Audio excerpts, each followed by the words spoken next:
You're watching ChillyBoy Productions. I'm Larry, ChillyBoy Chillson, and this is my review for Dumb Money. Now, before we get into this review, make sure to go ahead and click that subscribe button down below so that you can chill with me on each and every one of my latest videos. Dumb Money is a 2023 comedic drama based on the true events of ordinary people who band together and buy stock in GameStop, turning it into one of the hottest commodities on the stock market.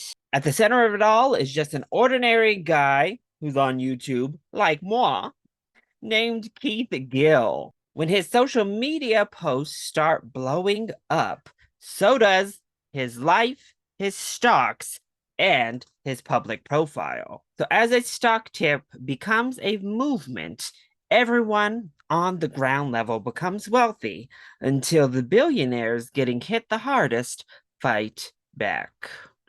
And both sides find their world turned upside down.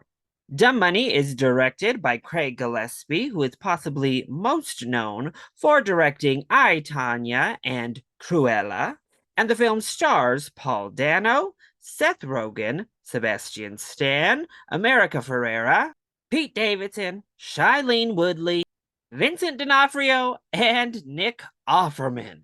So I've been really interested in seeing Dumb Money ever since the trailers started debuting, because it's always really interesting to me personally to see how you turn a film based on such recent, fresh memory type of events into an actually riveting story, if they can do it. And obviously, the story behind Dumb Money is so extraordinary, the potential is ripe for a riveting film. But there were definitely aspects to those trailers that held my reservations just a tad. But I jumped on the chance to go to one of the early access screenings showing before the film had a gradual release starting on September 15th and expanding more and more throughout the country as the month wanes on. And ultimately, I really enjoyed Dumb Money. And ultimately, yeah, I did really enjoy Dumb Money. So let's go ahead and talk about those positives first. Well, my biggest positive is probably the screenplay itself. Now, this is adapted from a novel.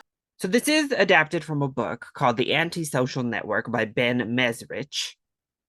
But I have to give major props to Lauren Schuker Blum and Rebecca Angelo for creating this very intelligent, very witty screenplay for Dumb Money. In so many ways, this screenplay does harken back to films such as The Big Short, which I absolutely adored, and I think this film draws many similarities to, but also films like The Wolf of Wall Street and The Social Network. It does a great job at explaining to the audience exactly what happened. How did this phenomenal event go down? We all lived through it, but maybe we didn't fully grasp what was going on. All we heard was GameStop stocks just keep flying through the roof thanks to Reddit. So I really appreciated how the screenplay made everything crystal clear and put it into personal terms. It wrapped it around these characters and around the actual social movement that took place and rooted it into deeper social issues. Once again, very akin to The Big Short. But our performances are also fantastic in this film. Specifically, Paul Dano is amazing. While his character is kind of awkward, a little antisocial, really soft spoken, it still didn't feel like any Paul Dano role that we've seen before.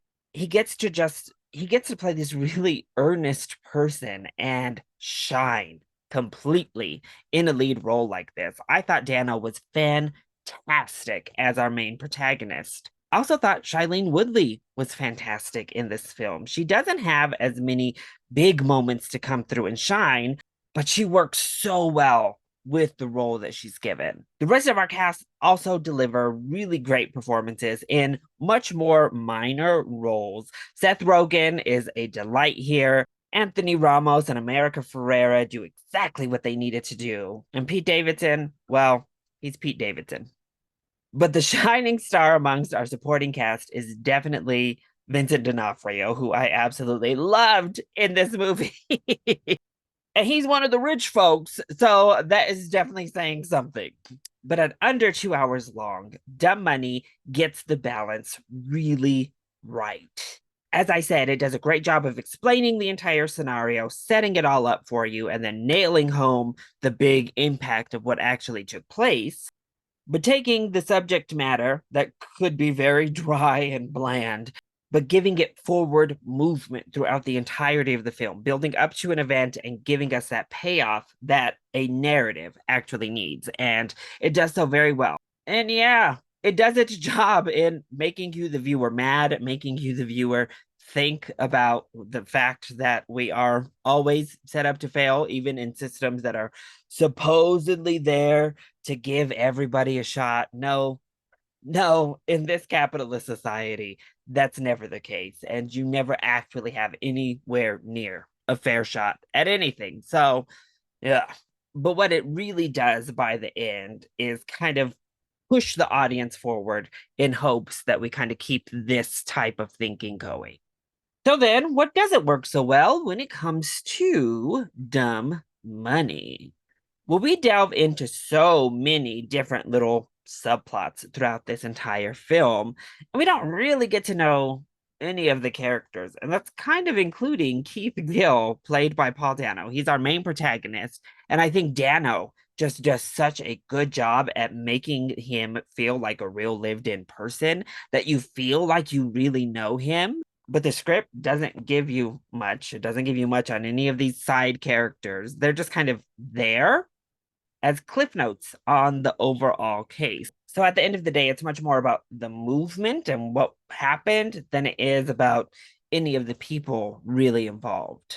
And I have to say, this will probably be a little bit of an unpopular opinion, but I think it could have used some of the more flashy elements of The Big Short. Now, I know, Adam McKay has overdone all that to death in his films after The Big Short. But wow, did he utilize editing to great effect in that film.